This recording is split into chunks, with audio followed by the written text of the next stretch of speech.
पञ्चतन्त्रनीतिश्लोकाः। प्राप्तव्यमर्थं लभते मनुष्यो, देवोऽपि तं लङ्घयितुं न शक्तः। तस्मान्न शोचामि न विस्मयो मे, यदस्मदीयं न हि तत्परेषां। मित्रसम्प्राप्तिः।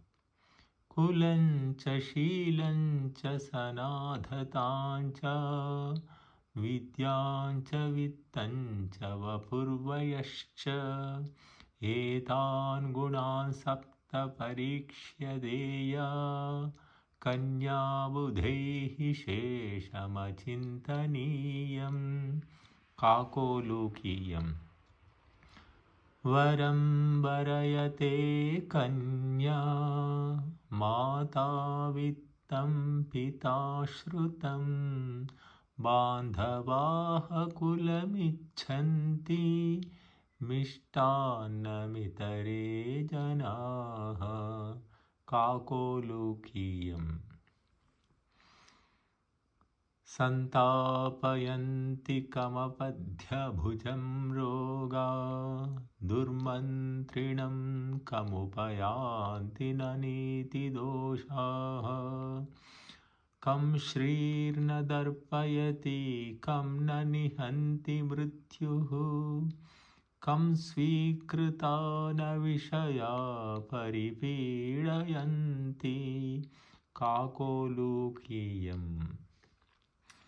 लुब्धस्य नश्यति यशः, पिशुनस्य मैत्री, नष्टक्रियस्य कुलम्, अर्थपरस्य धर्मः, विद्याफलं व्यसिनिनः, कृपणस्य सौख्यं, राज्यं प्रमत्तसचिवस्य नराधिपस्य।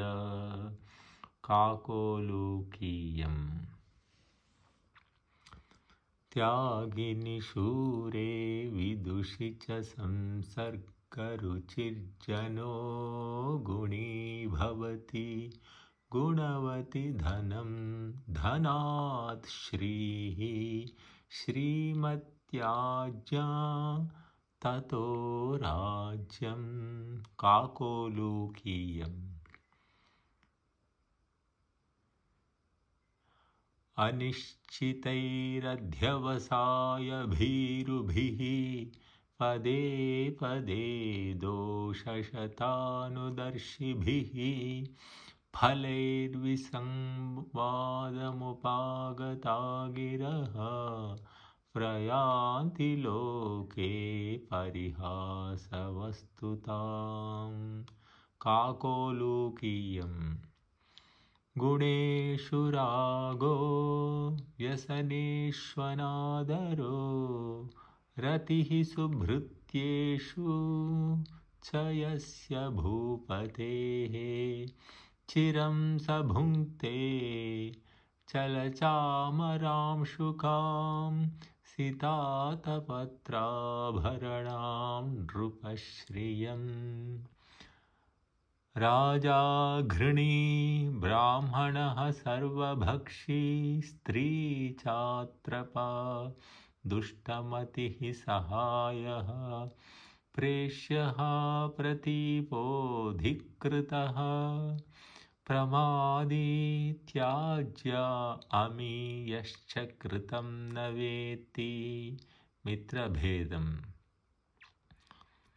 దయాళురాజు, ప్రతికూల ఆచరణం గల అనుచరుడు, ప్రమాది అధ్యక్షుడు, ఉపకారం తెలుసుకోలేనివాడు, వీరు త్యక్తవ్యులు. మిత్రద్రోహీ కృతఘ్నశ్చ, యశ్చ విశ్వాసఘాతకః, ते नरा नरकं यान्ति, यावच्चन्द्रदिवाकरौ.